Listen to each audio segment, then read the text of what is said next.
Red model stands for rapid application development model.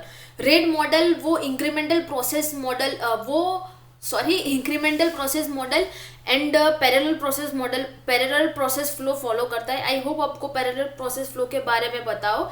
अगर नहीं पता हो तो प्रोसेस फ्लो की भी एक वीडियो बनाई हुई है, उसकी लिंक भी डिस्क्रिप्शन बॉक्स में दी हुई है।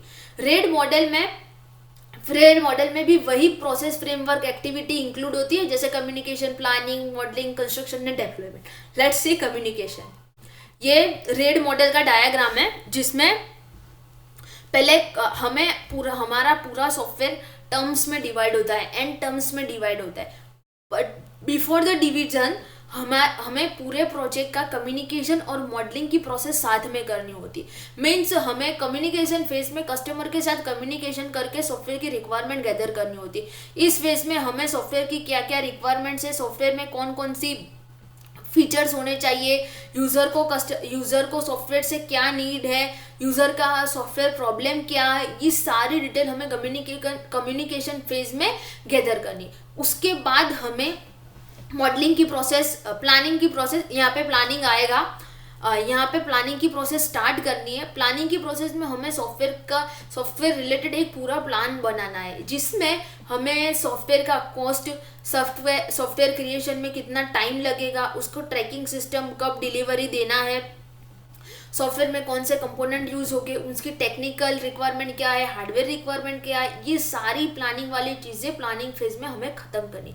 उसके बाद हमें हमारे प्रोजेक्ट को टर्म्स में डिवाइड करना है। रेड मॉडल में जो भी हमारा प्रोजेक्ट है, कम्युनिकेशन एंड मॉडलिंग के बाद वो टर्म्स में डिवाइड होता है। टर्म्स में डिवाइड होने के बाद उसमें मॉडलिंग एंड कंस्ट्रक्शन का काम पैरेलली होता है। मीन्स कि हम टर्म 1 है तो टर्म 1 में हम मॉडलिंग एंड कंस्ट्रक्शन का काम एक साथ कर सकते हैं। मॉडलिंग में हमने जो भी प्लानिंग किया है, प्लानिंग के टाइम पे हमने जो भी हमने फीचर्स डिसाइड किए हैं, उसके अकॉर्डिंग हमें सॉफ्टवेयर की डिज़ाइन फाइनल करनी चाहिए।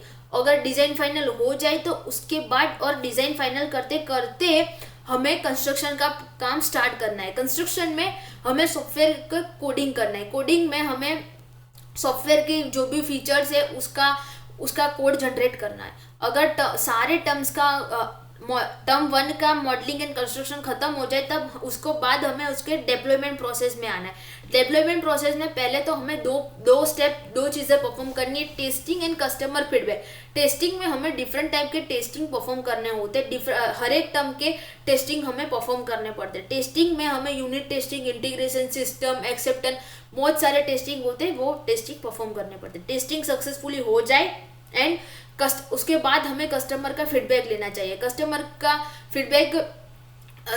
को सॉफ्टवेयर से कोई भी प्रॉब्लम ना हो, कस्टमर की नीड्स फुलफिल हो रही हो, उसके बाद हम कस्टमर को वो सॉफ्टवेयर डिलीवर कर सकते। यहाँ पे यही लिखा है, all the end term modelling and constructing process are done in parallel when we use RAD model. जब हमारे सॉफ्टवेयर क्रिएशन प्रोजेक्ट का टाइम 2 to 3 मंथ हो और सारे रिसोर्स अवेलेबल हो और सॉफ्टवेयर क्रिएशन की सारी नॉलेज अवेलेबल हो, तब हम ये रेड मॉडल यूज कर सकते हैं। एडवांटेजेस, रेड मॉडल में हमारा टाइम रिड्यूस हो जाता है और हमें कोई कंपोनेंट को रीयूज करना है तो हम इजीली रीयूज कर सकते हैं।